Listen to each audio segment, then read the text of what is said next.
fight, the famous Tommy Boy fight about? Do you remember? I remember it happening. Oh, it was about you. It was about me, Yes. We would fly on a little puddle jumper private jet. I think that's the only time I've ever been on a private jet. It was right?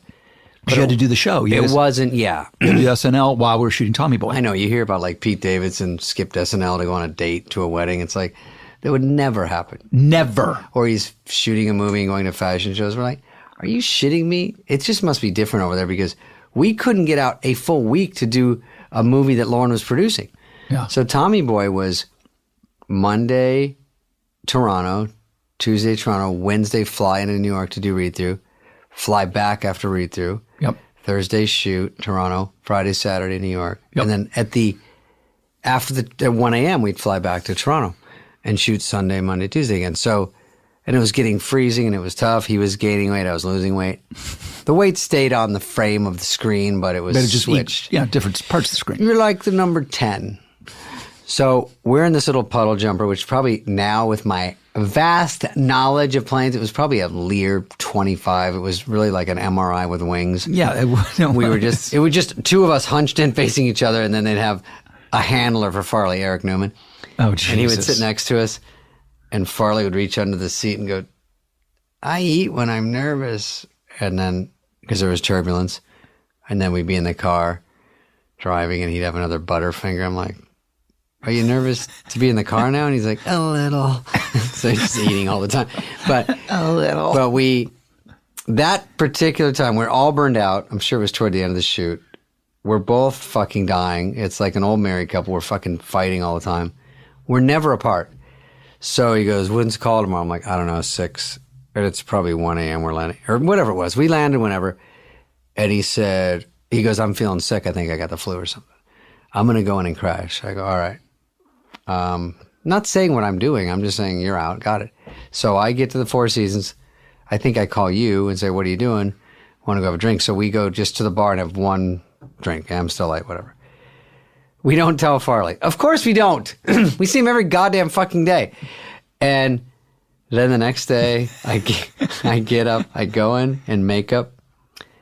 I go to his room and he already left, which is weird. Because that's what housekeeping started. Housekeeping! And then he would go, ugh! I go, you know, it's me every day. We put that in the movie because it was just happening every day and he fell for it every single day. So then we get to the set and he's looking at me in the makeup mirror and I'm like, what's up, everybody? And he's just staring at me, biting his lip, which is about to have a fight. Oh, that was the about to have a that's his tell. Oh yeah, that's right. His tell. He put the tongue in. That's so right. God, I'd forgotten that. And he looks at me and he goes, I go, how's your night? And he goes, good. I go, you feeling all right? And he goes, how's Rob Lowe? And I go, I guess he had heard that we were together. I don't even know how he heard. And I go, oh, I haven't seen him yet. How's Rob Lowe? I go, how's Rob Lowe? I don't know. What do you mean? He goes, where's Rob Lowe? Where's your fucking precious Rob Lowe? I go, I don't know. And he goes, how was drinks last night? And I go, oh, is that what we're getting at? Yeah, I don't know. It was all right. We had a drink, went to bed. Oh, so you call fucking Rob Lowe so you can have a little date with him, but you don't call me? I go, I don't call you. I don't know. Remember the last word off the wire was you were sick. You were going home, you were sick, and we had a big day today. So you call Rob Lowe? I go, yes, and you can call him Rob. I think we all know who it is at this point. And then we get on the set, and he's still just staring at me smoking, and we're outside of a scene. I can remember this. I do too. And inside, I think it's you and Bo, maybe. I remember it. Maybe Denny. I don't know who was in the scene. It was Bo. I remember. And so we're at the house. Pete Siegel's the director. So we're outside waiting. I'm dying, and we're freezing, and we're waiting for some camera problem. So I'm eating a tuna fish sandwich on the ground. This is the part I knew. I knew about the tuna fish sandwich. Yeah. I'm trying to live because I have to eat all the time. And Farley's just over me, staring at me, smoking a cigarette. How's Rob Lowe? And I'm like, I don't know if we're talking about this more or I don't know what to say.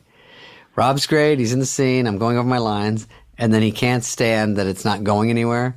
So he comes and steps on my hand, my tuna, with his big fucking boots. Those big fucking and Red Wing boots? Ow! With all his thousands of pounds. And I go, ow, you fuck. And then I have my Diet Coke in my hand, so I just throw it on him. And he gets up and he pushes me down these stairs. There's like 4 stairs. And right when I get to the bottom and stand up, like, are we in a fight? And they go, action on the walkie. And we just stare at each other. And then we turn and we walk in. And I walk in the door, and this is my recollection. I walk in the door, and I see you guys, and someone says something, and I'm just staring, and my heart's beating, and then Pete goes, Spade's line! And then someone yells it, and I still don't say it. And then I go, fuck. And then I just walk out. And Pete goes, taking a 5. Because no one knew what was going on. No one knew what was going on. I remember. I thought you'd had a heart attack. I went to my trailer. Farley went to his. I go, oh, we'll be shut down for days over this. 'Cause I'm not talking to this asshole for like ever. And then Fred came in my room. Fred Wolf, the writer. Fred Wolf, the writer. Bob Weiss came in, the producer. Henchman. Pete probably went to you and Farley and me, and they did the rounds. Farley went out and tackled Skippy. Wow. Because he was so mad he had to hit a guy his size. Skippy was a guy that worked for Pete that was about 3+ pounds, 300. And he just went up and tackled him just because he had so much anger.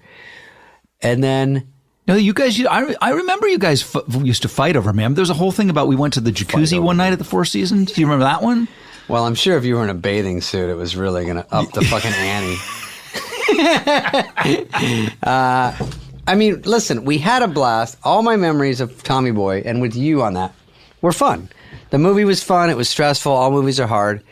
You wish you could enjoy how much the movie will be remembered at the time. Like if they told you this movie's going to be one of the ones I'll remember forever. This one, maybe not. So you kind of walk through it.